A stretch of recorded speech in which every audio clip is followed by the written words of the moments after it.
Welcome, Pewter Report readers, viewers, and listeners to a brand new edition of the Pewter Report podcast, energized by Celsius, the official energy drink of PewterReport.com. Hope everybody is doing well. Want to say what up to everybody in the chat that is watching today's episode, this afternoon's episode in particular. It's a special Friday edition of the show because we have another Bucs training camp practice to get into. And this one is all about a very polarizing figure. Well, not all about. We're going to talk about everything that we saw from practice today. But a lot of it has to do with this man. Get Live 45, Devin White.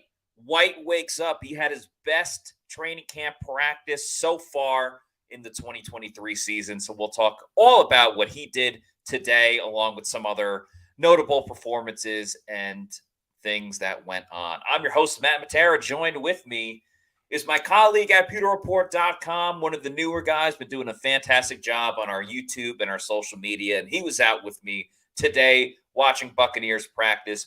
It is Mr. Bucs Nation, James Hill. James, thanks for joining the show today. How you doing, man?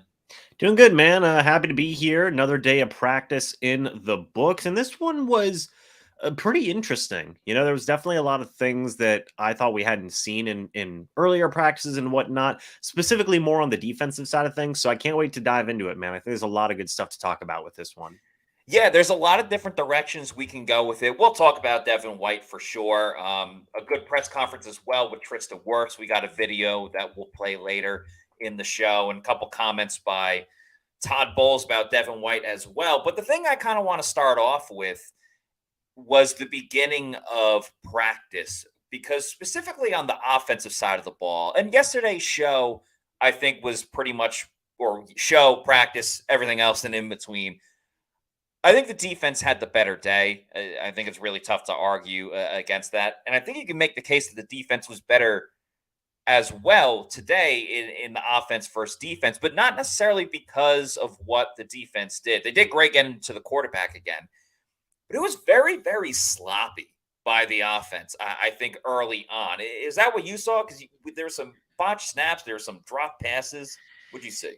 Yeah, a couple of drops. I remember one, Cade Warner had a bad drop from Kyle Trask. Cade Otton had a drop as well, I believe, on another pass. I believe that was from Baker Mayfield.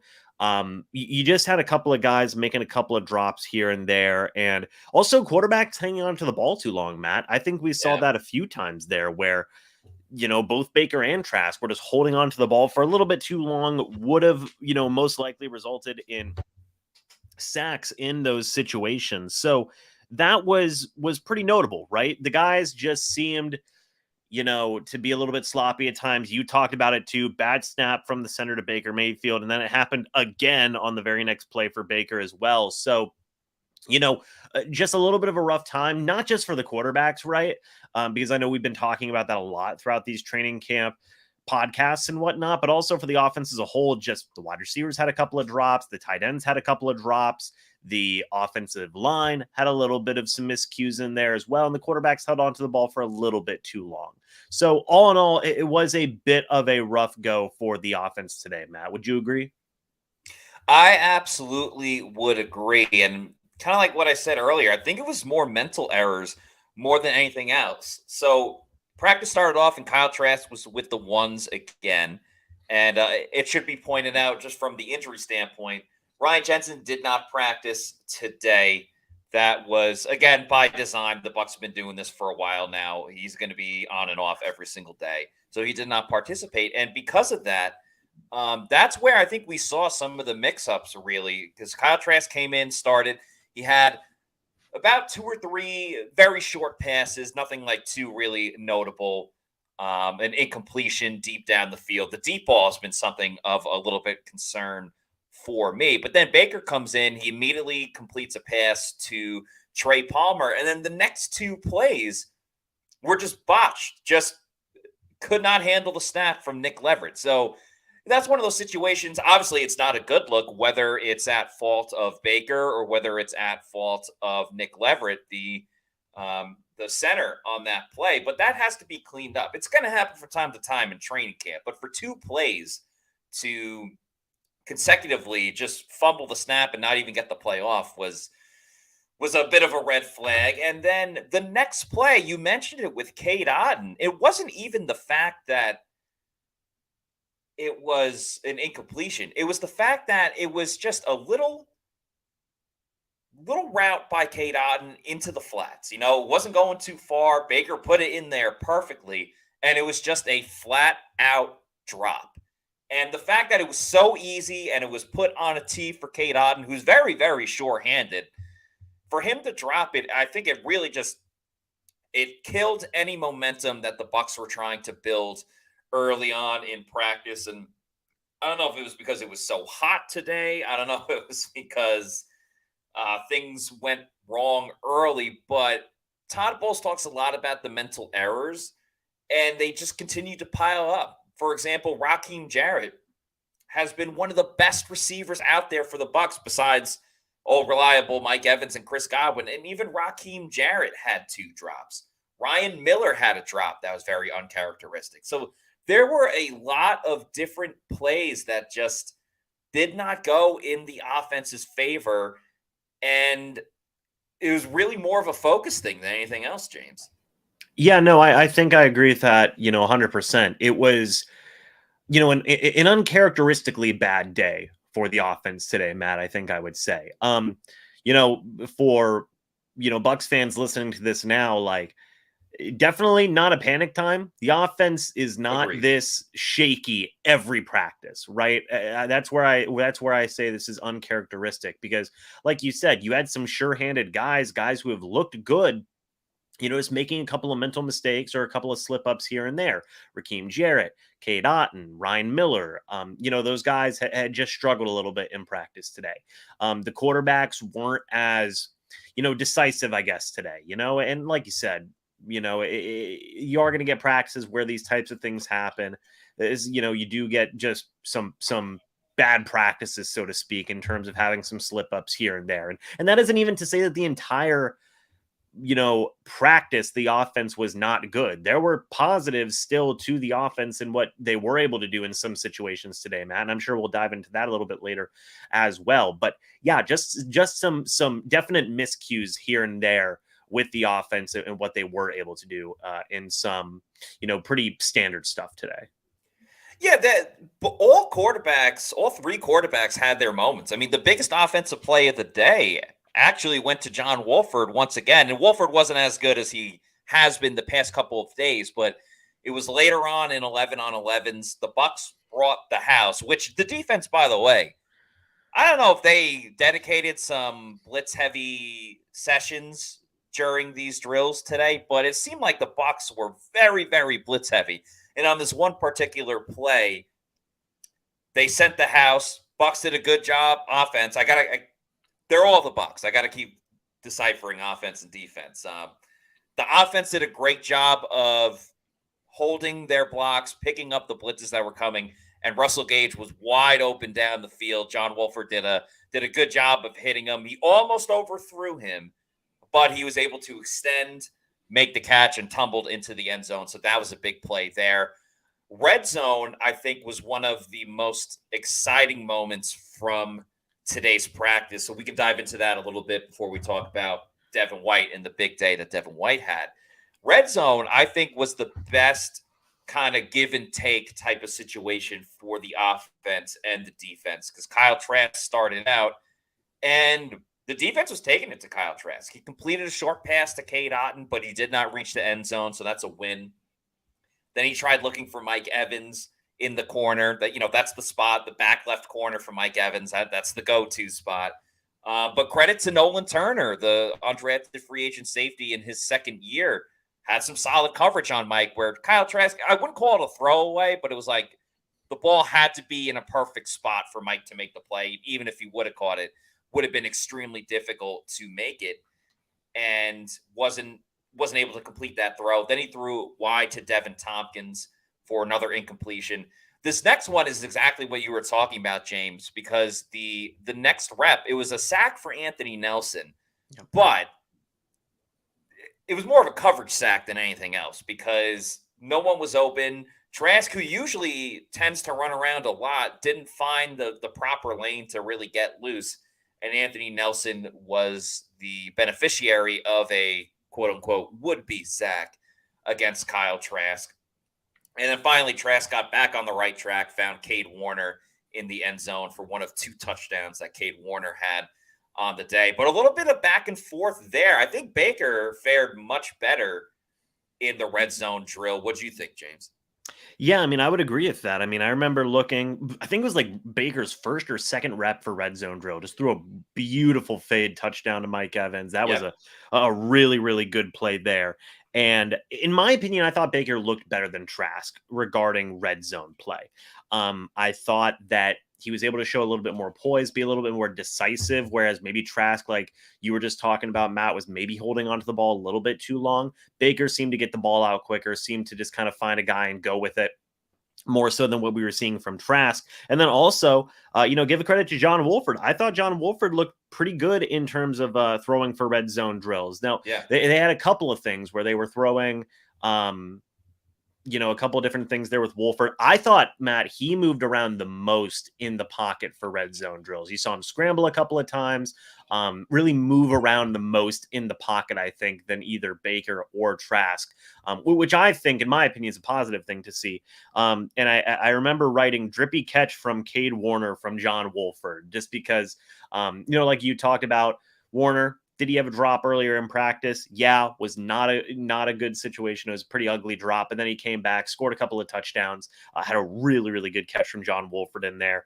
But overall, if I had to rank it, I'd probably say in terms of overall impressing, I would say Wolford probably number 1 in terms of what I saw from him. Baker's probably close at number 2. And then Kyle Trask is probably not too far behind at number 3. All 3, I think, were pretty close in terms of overall ability and whatnot in the red zone, but that's how I would rank them, Matt. Yeah, I think that's fair. I would probably put Baker over Wolford because Wolford got sacked a couple times. He did. In the red zone area as well. Shout out to Will Golston, who had one. Ulysses Gilbert as well. Will Golston actually had 2 sacks on the day, but specifically in this red zone drill, he had one of the sacks. So I would give it to Baker kind of on that. Baker had, as you said, the touchdown to Mike Evans in the back of the end zone. Almost had another to Kalen Geiger. It was, I don't recall who was in coverage on the play, but it was a throw to the left sideline. Geiger caught it like literally an inch away from the end zone. And the ref gave the signal that it was a reception, but not a reception for a touchdown, a reception at the 1-inch line. Then Baker had to throw it away a couple of times. Some good decisions there overall in terms of not trying to force something, which is a little bit of been the bugaboo with Baker as of late. And then finished it up with a touchdown to David Moore on a slant. And then Cade Warner had a second touchdown with Wolford. And that one was way more impressive as well because it was the back of the end zone. And Cade Warner was essentially on his tippy toes because he didn't want to jump and get knocked out of bounds by the defender. So he had to keep his feet planted, but had those tippy toes up, extended as far as he possibly could, and made the catch. So that was a really impressive play. And then Wolford got sacked a little bit 2 times, like we just mentioned.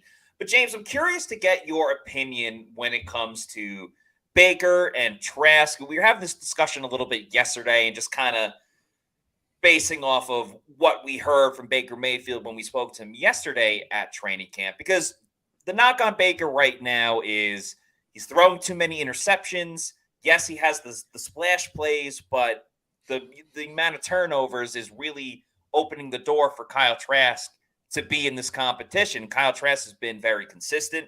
He's been assertive. He knows what he's doing and hasn't made those mistakes. And Baker had an interception today, but we'll get into that with Derrek Pitts because I don't fault Baker Mayfield at all for this interception that went on.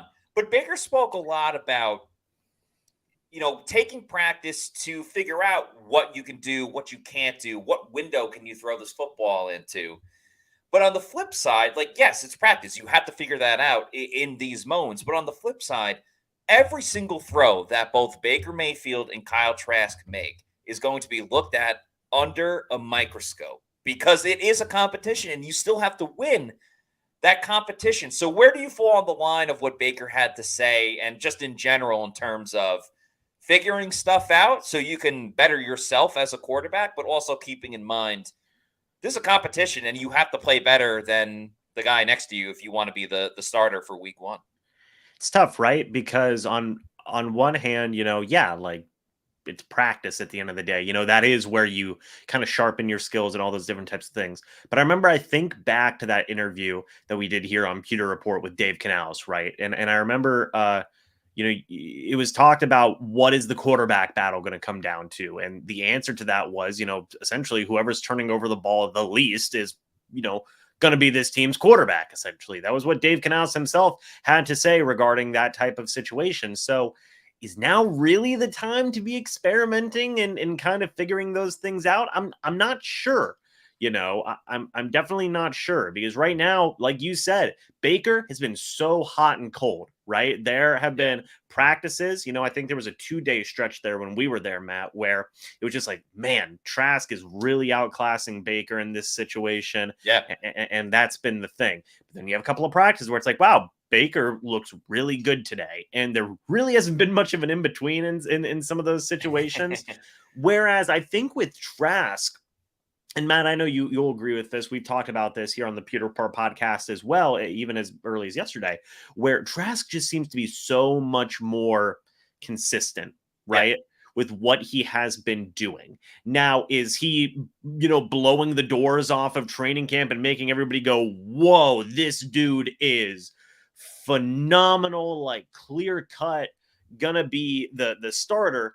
Not necessarily, but he's doing what you want to see. He's not turning the ball over and he's making overall pretty smart reads and just smart plays in general. You're seeing more confidence. You're seeing more poise. You're seeing just overall a much more complete and confident Kyle Trask. And that is something that not only I think Bucs fans have been wanting to see, but the Buccaneers coaching staff, the Buccaneers organization has been wanting to see from Kyle Trask. And look, Matt, I'm going to be completely honest.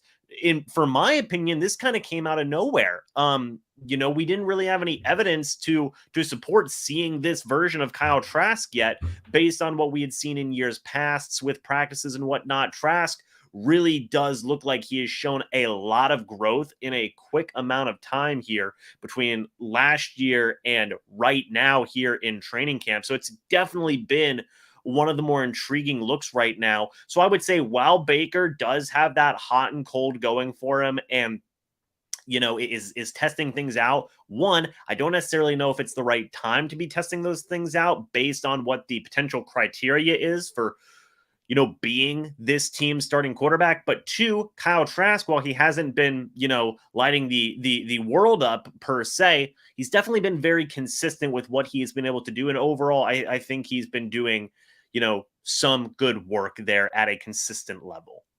It would be nice if we knew what exactly the grading scale is for Todd Bowles and the Bucs coaching staff, but obviously they're not going to give us that answer because Baker's had a little bit more of the big plays down the field, the things that this offense looks for when they go for the haymaker, quote unquote. Right. And that's the one thing where Trask we haven't seen as much.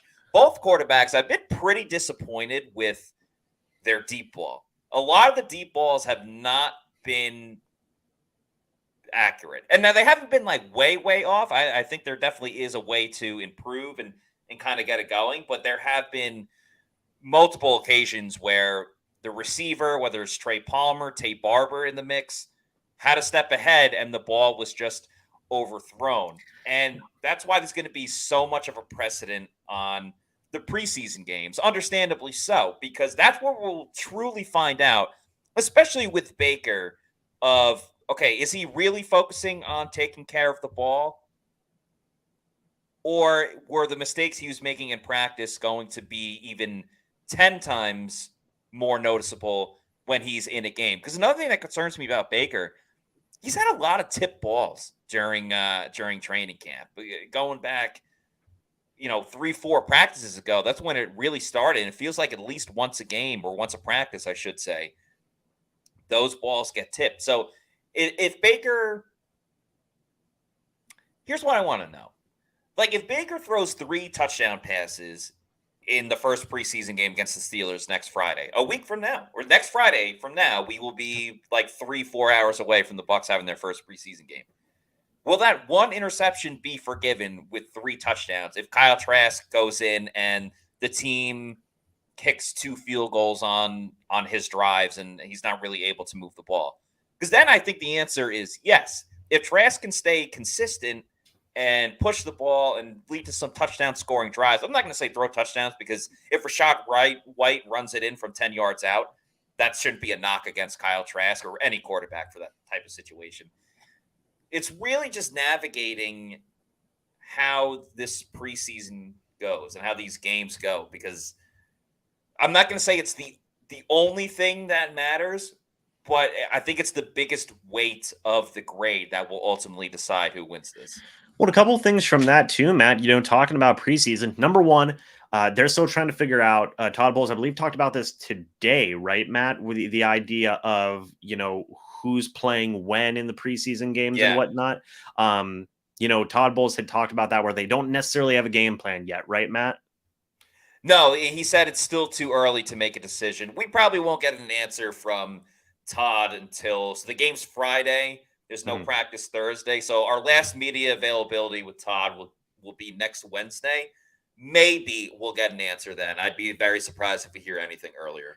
Right. So that's the first thing, just to clarify, that is we don't know who's going to be going out there. But number two is also kind of the timeline with when a starting quarterback is going to be selected. Matt, Todd Bowles had talked about that too, where he had said it's at some point here in these preseason games. I mean, obviously you got to pick a starting quarterback eventually. But I believe Todd Bowles had talked about sooner rather than later regarding picking a starting quarterback. Is that correct as well? Can you say that again? I'm sorry. Regarding picking a starting quarterback here at some point by, I believe it was the second preseason game, something along those lines. Yeah, I mean, there's not a definite timeline. We're just kind of predicting that that would probably be the best case. But Todd Bowles hasn't said anything to, hey, this is our schedule, this is our timeline. Yeah. So, but the point being is that you got to pick a guy, right? There's not a lot of time left here, Matt, right? You got a couple of weeks for sure, but it's kind of getting to crunch time though. That's the point here, right? Is that you are getting to crunch time. You are getting to a situation where, hey, these types of things are going to matter. You know what I mean? So to your point, you gave the scenario of if Baker Mayfield's going to go out there, throw 3 passing touchdowns, 1 interception, but Kyle Trask isn't necessarily going to be doing, too much regarding overall stats and stuff like that. How much of a factor is that going to play into it?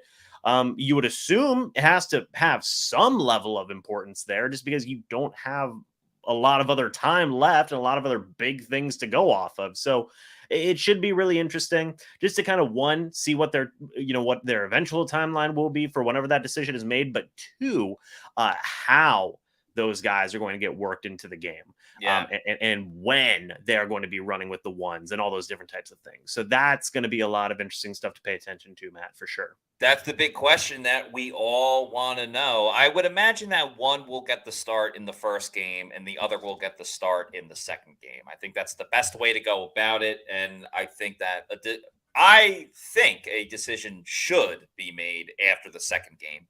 Ultimately, that'll be up to Todd Bowles. So I think at that point, you'll have enough of a big picture of what these guys have done in 2 games with live action.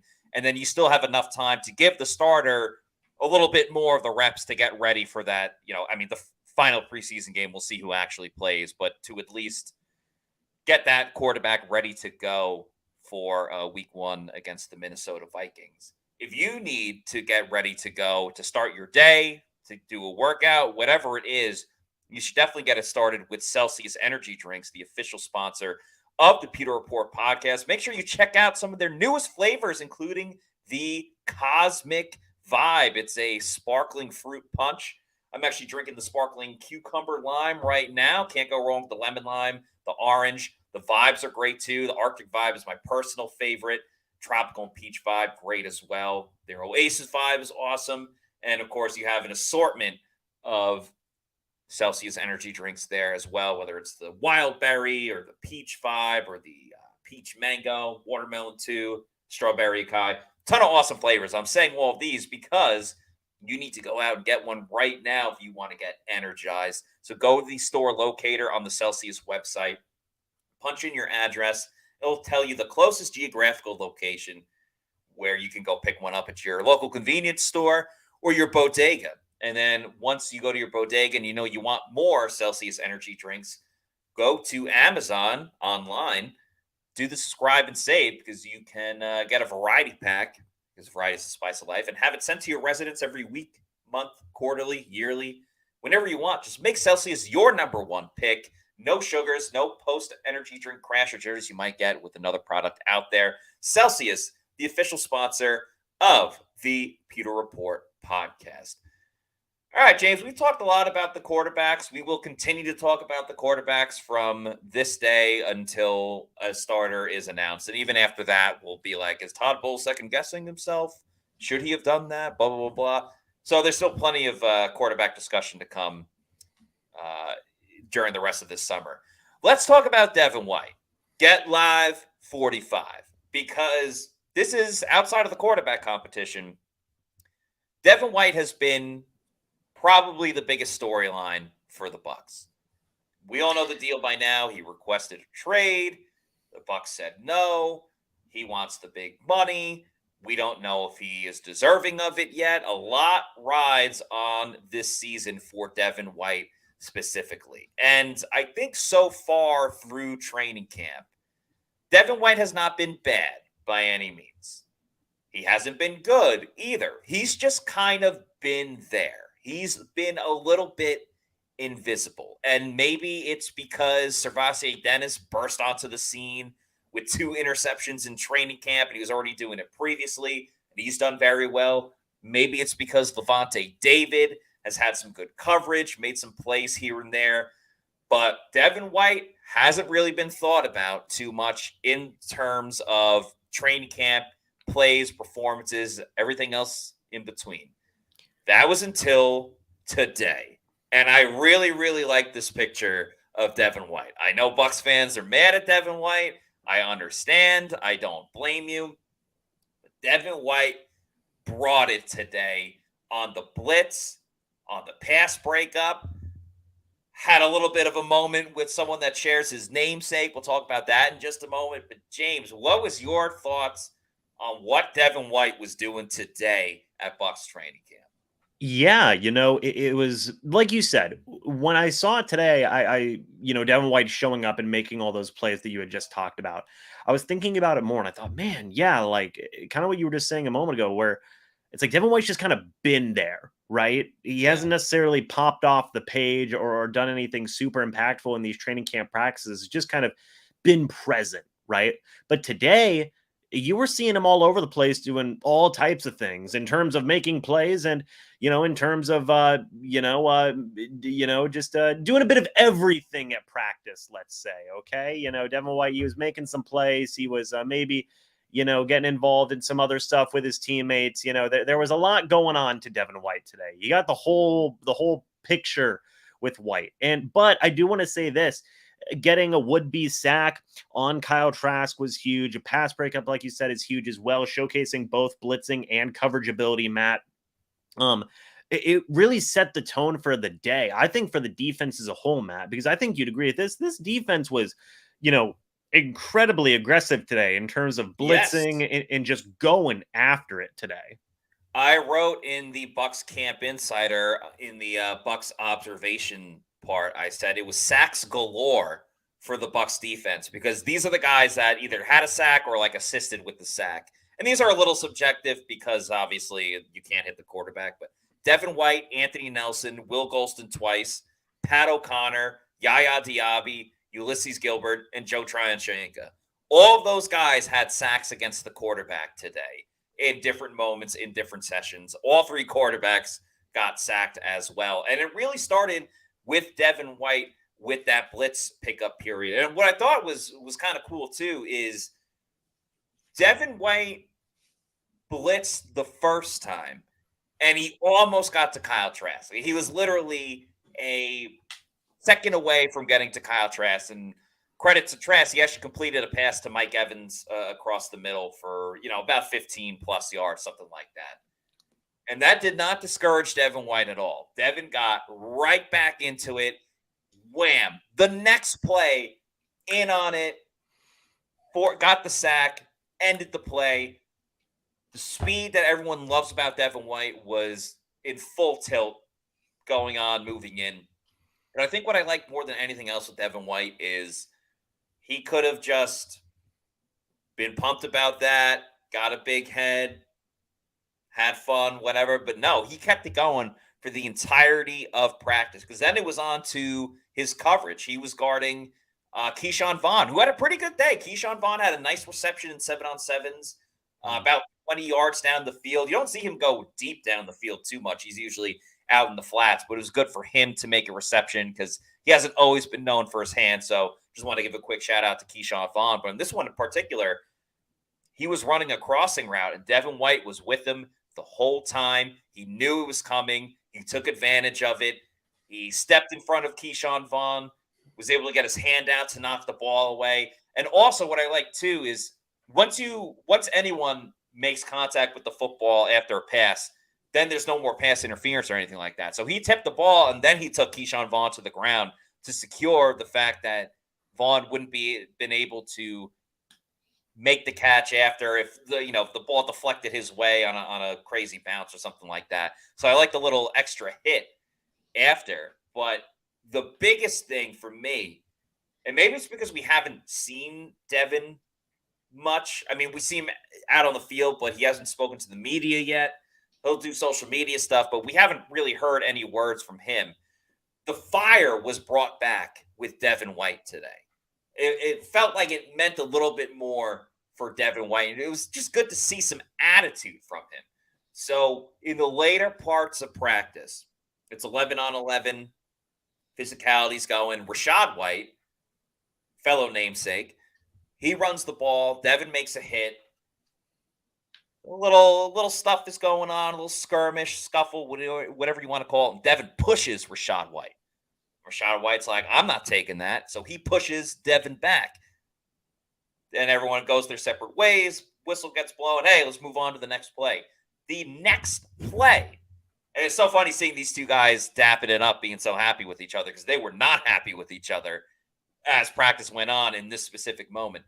Devin's guarding Rachaad the next play. Tight coverage. The ball goes to Rachaad.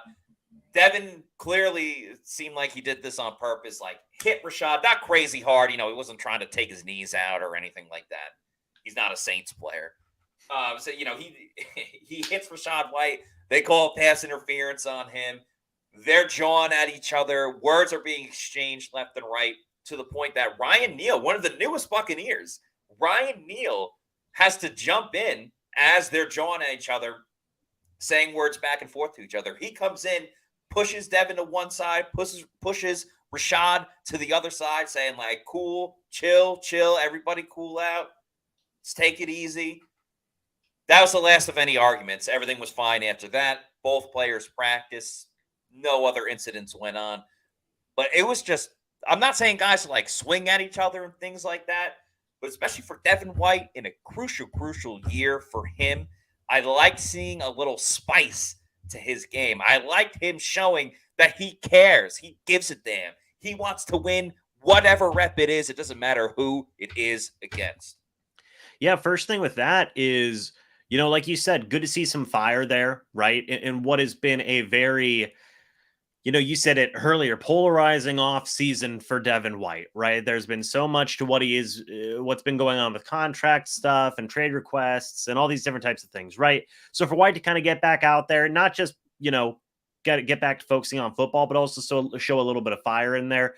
That's a good thing to see. In my opinion as well. Good for Rachaad White too, to kind of also show some fire there also. Yeah. Even Ryan Neal showing some leadership on a new team to say like, hey, everybody cool down, let's kind of break it up and get back to practicing here. All in all, while some people may say, oh, see, his emotions are getting the better of him and all these different types of things. Look, man, I think another big part of this is that it's at the point of training camp where these guys are ready to play some other teams, practice against some other teams. It happens every single offseason, Matt. It just does. This is the kind of time of year, kind of practices around this time where guys are getting a little bit chippy with each other. Guys are getting a little bit, hot, also because of the heat, but also just because emotions are going high and they're ready to play some football. So that's kind of what you can chalk that up to, man. It's just a little bit of fire from both guys, both Rachaad White and Devin White. I think it's a good thing to see. You get a little bit of leadership there from Ryan Neal, and kind of keeps the energy going, kind of keeps the energy high there for a training camp practice. All in all, Devin White, I thought, had a pretty good day today, was really setting the tone, I think, for the defense, not in terms of just his overall play, but definitely some fire in there as well. His presence was felt. And his presence was felt for the first time in quite a long time. So I think that was kind of important to see. We're going to get to a super chat from Bucs Basement in just a moment. But this was Coach Todd Bowles talking about how Devin White has looked throughout training camp. Devin White makes some plays today. How would you say he's done so far during this training camp? Devin's done great. He's been outstanding. He's really taken on some understanding of defense, and it's his defense to run. And he knows when he can cheat plays and when he can't cheat plays. That shows the growth he showed over the past year. Todd Bowles always has the back of Devin White, no matter what. He's always supporting him since day one. We do have a super chat from Bucs Basement. Thank you so much, Bucs Basement, for the super chat. They say, is the D-line that good, or does the O-line suck? Fair question. Good question. The offensive line doesn't suck. And the way that this offense is going to be constructed by offensive coordinator Dave Canales, it's going to be tough for them to suck because the passes are going to come out so quickly. Even on longer passing plays, you don't have to pass block for as long because they're rolling out the quarterback. They have different things going on, which will especially help the younger guys on the right side of the offensive line. And the running game, it's zone blocking. So if things aren't working out one way, you can run it to the other side. Rely on Tristan Wirfs, who we'll talk about in a little bit. I do have my concerns about the offensive line because the defensive line, we still want to know about Logan Hall. We know about Shaq Barrett, JTS, make or break year. Kalijah Cansey's injured. So it's not like the defensive line is like in crazy tip-top shape for the Buccaneers currently in training camp. But I have my worries about this offensive line, specifically with Cody Mauch and Luke Goedeke. I'm not fully sold on either guy just yet, especially, after watching the Hall of Fame game last night and seeing Will McDonald, the edge rusher for the Jets, who played in a lot of the game because he's a rookie. I feel like he's going to really, really have his way against Luke Goedeke, or at least give him so many different fits when they line up against each other in a couple weeks in the joint training camp practice. So the O-line does not suck, but I still think they got a long way to go. Well, first thing I want to point out, too, is with this practice specifically, Matt, I think you'll agree, man, they were sending the house. I mean, they were blitzing like it was nobody's business. Yeah. So that's going to be tough for any offensive line to deal with, blitzing and all those different types of things, because you can only pick up so many guys, right? But number two, to your point there, talking about Cody Mauch and talking about Luke Goedeke, this is one of the risks that the Tampa Bay Buccaneers took, one of the experiments that they were going to be trying out here regarding the offensive line. And will it work out? We're going to have to wait and see, but you definitely should expect some growing pains with a right guard who's coming into his first season in the NFL when he used to play left tackle in college in Cody Mauch.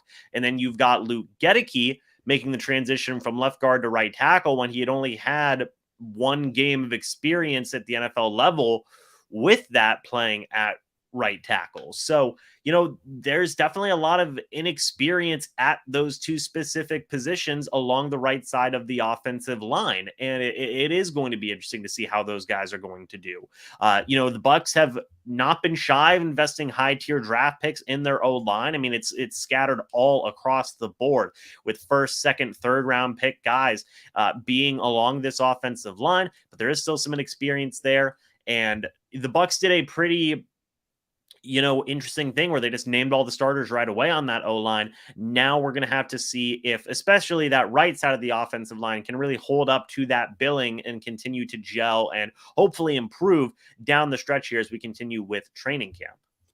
Yeah, they're going to be relying on these two guys in the photo, Tristan Wirfs and Matt Filer. Expect a lot of runs to the left side early on, especially when training camp gets here and when the regular season arrives, because and I think that's why they announced who the starters are going to be. So you have even that much more time for all of these players to gel together versus finding out a winner and then you have 2 weeks to really put that together. I think that's super helpful.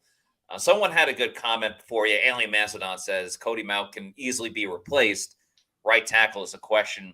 And I think that's a really good point because, you do have Robert Hainsey and Nick Leverett in the mix, and we'll see who else makes the team. But there are a couple of options to replace a struggling guard. Offensive tackle. Yeah, Aaron Stinney, too, if he makes the team. So there are a couple of replacements there, not necessarily at offensive tackle as much that you kind of feel good about. So a lot is going to be required of Luke Gedeke. And to go on the other side of things real quick, because we were talking about the defense before, I do want to give a shout out to Yaya Diaby because Yaya had a sack today, but I was almost even more impressed with what Yaya was doing dropping back in coverage as I was with his overall pass rush. He almost had an interception today, would have been his second interception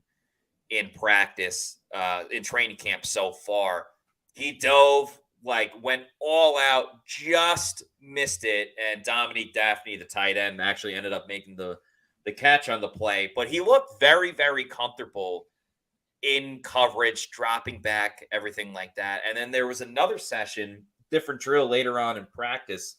Once again, drop back, quick throw. He did get his hand on the football on that one and forced an incomplete pass, or at least a difficult time for the running back to try to make the catch. So I think one of the biggest transitions for really any edge rusher that is asked to play outside linebacker in coverage, and especially for a rookie coming in and having to go from college to the NFL and now edge rusher to outside linebacker where there's a little bit of coverage, I think Yaya has really handled that transition quite well, and we'll see if that earns him a little bit more playing time because he just looks smooth and comfy out there.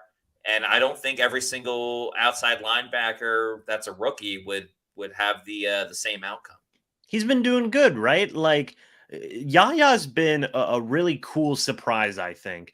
And of course, everybody knew how athletic Yaya Diaby was, right? We've been hearing that be talked about since he was drafted. However, just his overall versatility has been such a cool thing to watch, Matt. Not just his overall pass rushing ability, but like you said, to be able to drop back in coverage, get a couple of pass deflections, maybe almost get one interception for sure. Yeah. But his athleticism is just off the charts. And this dude is literally just diving and flying all around the place. And it's been a lot of fun to watch, Matt. I think that so far, obviously with Kalijah Kancey dealing with his injury, so he hasn't been able to practice, but Yaya Diaby's been, I think, the most impressive rookie out of the bunch so far, Matt. Is that a fair thing to say here?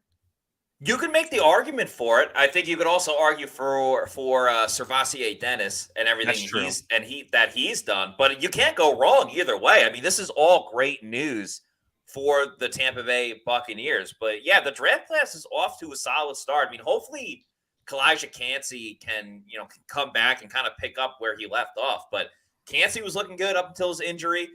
Cody Mauch, I know I just voiced my concerns about him, but he hasn't been awful by any means. He's had some good moments. He's had some bad moments. So still a lot to go there. Yaya has been really, really good. And so has Servassier Dennis, and Trey Palmer has been fine too. There's nothing I've hated about Trey Palmer, and same with Josh Hayes. There's and the undrafted free agents might be even more impressive. They're definitely on the same level just in terms of what some of these guys have really done for training camp so far.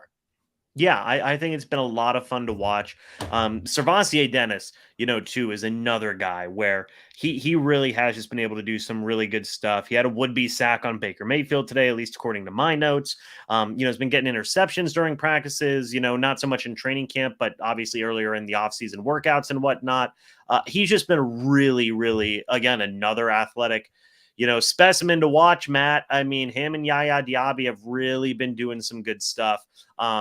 As well as some of the other guys as well, like you said, Josh Hayes, Trey Palmer, Cody Mauk. I think this draft class really has an opportunity to be special right away, right? And really be able to make some impacts as rotational guys, as some starters, wherever they end up, being placed on this team and whatnot. And like you said, even some undrafted guys, Cade Warner getting a couple of touchdowns today. He's been a very pleasant surprise to watch. Definitely keep an eye on Cade Warner in these upcoming preseason games. And just some of the other guys that have been in that mix. We talked about Raheem Jarrett. Tay Barber has been making some plays here and there. Dominique Daphne's been an interesting tight end who's made some moments. Of course, you have, Tanner Tuula, Dave Canales had talked about him a little bit as well. Like, there's been a lot of guys on the offensive side of things, on the defensive side of things. Derek Pitts Jr. is a guy that's made some plays. Christian Izzian's a guy who's made a couple of plays in there as well. Like, all over, man. Anywhere you look, you have some undrafted guys making some plays. And like you said, they have been, just about as impressive, if not in some ways more impressive than not just the rookie class, but even some of the other, guys that have been out there as well. Absolutely. And it helps, especially for Yaya and Jose Ramirez, when you have a great guy taking you under his wing with Shaq Barrett. I thought there's a great picture by our photographer, Cliff Welch. I want to give Cliff a shout out real quick, and Shaq Barrett a shout out as well, because he's a great edge rusher for the Bucs. Who was the one guy I was looking for? I just had the picture up. Another guy that's really impressed, Keenan Isaac. I think he's been one of the best undrafted free agents. But you mentioned Derek Pitts, James, and his interception was absolutely incredible. We talked about it earlier, but I didn't really get into it much. The interception by Derek Pitts Jr. was unreal. So it was a 2-minute drill type of situation. Baker Mayfield's in the game. Tay Barber goes deep down the field, down the right side of the sideline. Pitts is with them stride for stride. It wasn't like Barber had a step or anything like that. But Baker's saying, I'm going deep. I'm throwing it deep on this one. It was a good ball by Baker. One of those plays where you want your receiver to make a play. You just got to put it out there for him. And it ended up being Derek Pitts Jr. that made the play. He reacted to the ball first. He got up. He's the one that came down with the ball. Not exactly sure if he was inbounds. He may have had one foot out of bounds. Didn't have the luxury of, instant replay on the moment. But nonetheless, a great athletic play. And I thought it was cool for a couple of reasons. One, I don't think it should be a knock against Baker. It was the right read. It was a good throw. Just went in the wrong guy's hands. Two, shows the athletic ability of Derek Pitts Jr. That was one of the great ways to really close out a practice. Yeah, and Todd Bowles talked about it after practice as well. When asked about Derek Pitts, he'd said that he's long, athletic. He can be, a playmaker, so to speak. And these preseason games are going to be very important for him to kind of showcase that ability, showcase that length, showcase that athleticism, and, those, ball skills that he has, right? So, Derek Pitts, I'm actually going to be writing an article about him over at pewterreport.com, kind of giving a little bit deeper look into him and his journey to the Tampa Bay Buccaneers here so far up to this point, and also highlighting what he did in practice today. Because like you said, Matt, incredible play, kind of continues that theme, right? Of, these undrafted free agent guys coming in here, making some plays. There's, some openings there on the back half of that cornerback depth chart for the Bucs. So there is opportunity there. Derek Pitts has been a guy who's been building some momentum for himself, obviously with most recently being this training camp practice. There's also one more play. I have to say it real quick because I'll be kicking myself if I don't. There was a very odd play that happened earlier in 11-on-11s. So Baker was throwing a pass to David Moore, who had a touchdown on the day. The throw was high, so David Moore had to jump to try to make the catch, and it went off his fingertips. But because the defense, like the defenders in the area, were assuming that he was going to make the play. They all converged to go towards David Moore.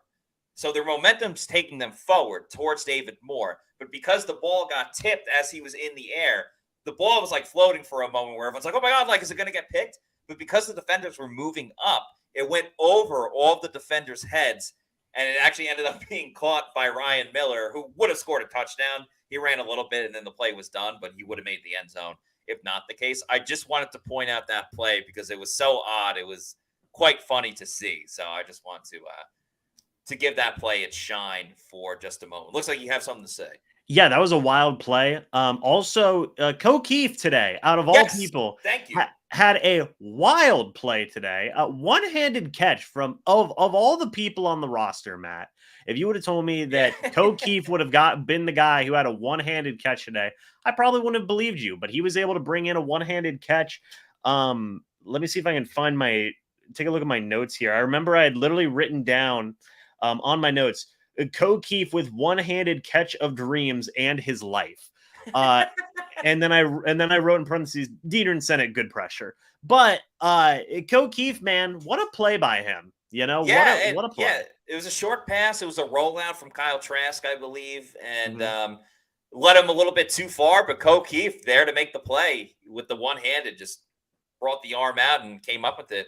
Good for Keith. Another fun little play that you saw and just gets you that much more excited for football and football season, which of course that means it's the best time to bet as well. And you can bet over at mybookie.ag. They also have their online casino, which you can get rolling with right now. It's new and improved, and it's here to change the game. You can dive into a truly realistic casino experience featuring the latest in slots, progressive jackpots, and live dealer action, all from the comfort of your own home. Take advantage of weekly blackjack tournaments and a brand new collection of high-end games for a chance at real cash rewards. Your adventure at the MyBookie Casino begins today with a generous sign-up bonus using the promo code Pewter, that's Pewter, and secure yourself that sweet bonus. And that's not all, because their revamped loyalty program ensures that you'll be showered with rewards, including free spins, cashback offers, and a host of exclusive VIP perks. The more you play, the more you win. So play anytime, anywhere with the MyBookie Casino. And of course, if you use that promo code Pewter, Pewter, you can get up to $1,000 with your first deposit bonus. Even if you learn from Plant City Math, you know that is a heck of a deal. So get that bonus money, play the online casino if you want to, and use that promo code Pewter, Pewter, mybookie.ag. James, let's talk about the post-practice press conferences. Russell Gage was pretty good. Todd Bowles as well. But Tristan Wirfs, we've asked him a lot about moving to left tackle, what that means, what it's done. And he really, really opened up more than ever. And he's a very open guy to begin with, just for the record, for those that might not know Tristan Wirfs as much. And the things he said today about that, it messed with him a lot mentally, moving over to the left side just out of fear of not being good as he once was. And, he said that he is seeing the Bucs team sports psychologist to get him through those worries and those struggles and how he worked himself up over it. It was really, really powerful stuff that Tristan Wirfs was saying. So let's get to the video. During minicamp about the trepidation of making the switch and being able to play the level of expectation that you have for yourself or your teammates depend upon you so much. But has that subsided at all? I don't know if it's necessarily subsided. I think just the negative thoughts have kind of been outweighed by the positive thoughts now. I've been meeting with our team, the sports psychologist, just to try and help it a little bit, because I was in a really rough spot, mentally. I was really nervous. I was playing the season in my head over and over again. Oh, what if it goes this way? What if it goes this way? And I'm like, it's freaking May. I'm like, you gotta calm down, But it's been a lot better, just kind of trusting myself and having confidence in my abilities, and knowing the work that I put in is going to pay off, and coming out here every day, having the best attitude I can, especially having young guys kind of look up to me now. You got these two, we got Silas and Raekwon, they're asking me questions and stuff. it's weird. Silas is freaking older than me, but I'm trying to help those guys out the best I can. Sometimes in the team drills, like it might not look like how I'm saying it. Like I know what I'm talking about. I was like, I'm trying to do it, but just trying to stay as positive as I can. Just helps me mentally quite a bit. I appreciate. When you see that video, watching what he had to say about what he's dealt with, mentally with those struggles, James, what's your thoughts on it? Well, my first thought is, what like you said earlier, what a powerful thing for Tristan Wirfs to open up, right? And that's not an easy thing to do, period. I don't, not even, let alone to the public, even opening up privately can be a difficult thing for human beings, right? Yeah. To do, let alone going to the media and saying, hey, I've had my doubts, and I've had, the pressure get to me, and there's stress there, right? And there's anxiety there. And look, Matt, I'm a huge supporter of just mental health support in general, right? Yeah. Be it for football players, be it for anybody in life, right? So for Wirfs to say, hey, to get me right, go seeing the sports psychologist, and kind of working my own path to be in a good place mentally, I think is such an awesome thing to see. And just to see that openness is so impactful, I think. And I think a lot of people should look at that as inspirational in a way, right? Because again, that's not an easy thing to do. And guess what, folks?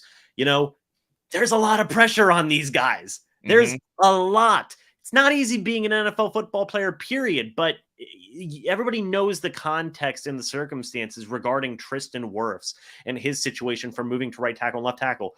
You think there's not a lot of pressure there? They're coming out of the Tom Brady era. He's an all-pro at right tackle. Now he's moving over to left tackle, and he said it.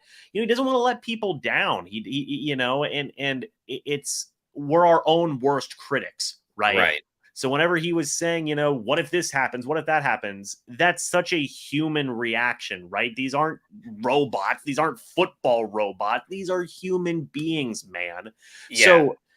So it's just huge. It really is. I support it wholeheartedly, for anybody, that has those types of thoughts and critiques of themselves, to work their own way to get as healthy as they can be to deal with those things when they do come up. So all in all, I thought it was a really, really cool thing to see there. Support it 1,000,000%.